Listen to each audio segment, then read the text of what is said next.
الشريط بتاعت الواد بتاع اللي كان بيتكلم، اللي كان بيهدد ده، اللي زعناه امبارح ده. وانا قلت برضه الشريط ده نزعته امبارح وقلت دي ليست رساله تهييل، وانا حريص ان احنا ما نهيجش، وحريص ان احنا نخلي الناس تبقى اعصابها مرتاحه. انما لما شفت هذا الكلام قلته كحاجه، وبلغت حتى بيه، قلت له يا جماعه بلغوا اخواننا السودانيين هناك بهذا الكلام. قلت له يا ابني حتى انا ضحكت عليك وطلعت صورتك اهو عشان لما هتروح المطار يمسكوك. طلع انه كلهم كده، طلع انه كلهم زي الولد ده. هنشوف الشريط مع بعض، وروا لنا الشريط يا جماعه.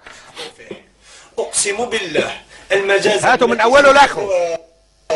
تحدث في السودان انتم الذي سيتكبد الخسائر هذه، وحتكتب على ظهوركم، لانه المصريين لسه لحد دلوقتي بيكذبونا على حتى الاموات اللي توفوا 8 جزائريين. احنا عندنا حتى الصور بتاع الاموات دول، ما فيش حد حيكذب على اموات.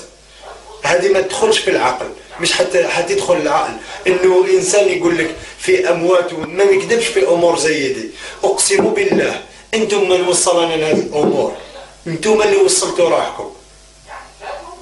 وحتشوفوا الجزائريين اللي راح يروحوا السودان مش الجزائريين اللي راحوا مصر. الجزائريين اللي راحوا مصر دول ناس عقال، دول دكاتره، اكثرهم مش من الطبقة الراقية. دلوقتي مع وصول تذكرة إلى 5000 دينار جزائري اللي راح يروح للسودان، دول ما يعني خاوتي الجزائريين ما يديوهاش من عندي النقطة، راح يروح ثالث المجتمع، اللي ما يشتغلش، اللي ما تبكيش عليه يمه، اللي أمه مش حتبكي عليه، مش حتعيط عليه، حيروح يتفرج. وقال لك مش عايزين كأس العالم، عايزين نرجع حق اخوتنا اللي توفوا في مصر. وحتشوفوا عمر أديب، I'm sending you this message. I'm sending you this message. انا نبعث لك هذه الرساله ليك انت من سيتحمل هذا وصل لخوتنا الجزائريين. والحرب اللي وقعت دفعتني اني نقول انا ما نحبش نشم ريحه مصري، ما نزيدش نسمع بالمصار وكاع. مصر نحيتها من الخارطه تاع دماغي، ما كاش مصر.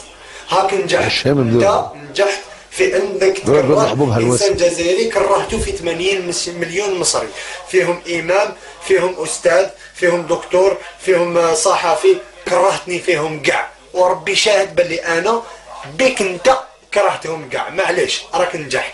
الناس راح يقولوا باللي انا مهبول، انا مقود، معليش ما يهمنيش. وش درتو؟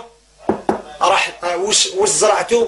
راح تحصدوا، راح تحصدوا. راني نسمع دوكا وكنت تسمعوا في لا فيديو. رضا سيتي ساز يبكي باش تبكي راجل يحب لك، عشان تبكي راجل. وقولوا دي اوانطه وده كلام شوارع وكلام ما سمعتم به وقع في الجزائر اليوم، ما هو إلا مقدمة لنهاية العلاقة الجزائرية المصرية. مش عايزين علاقات دبلوماسية. ضربت الفريق الوطني وكنا نتستر على العلاقات الدبلوماسية، قلنا دول إخواتنا ودول أشقة وبيناتنا تاريخ. اليوم أثبتتم لنا أنه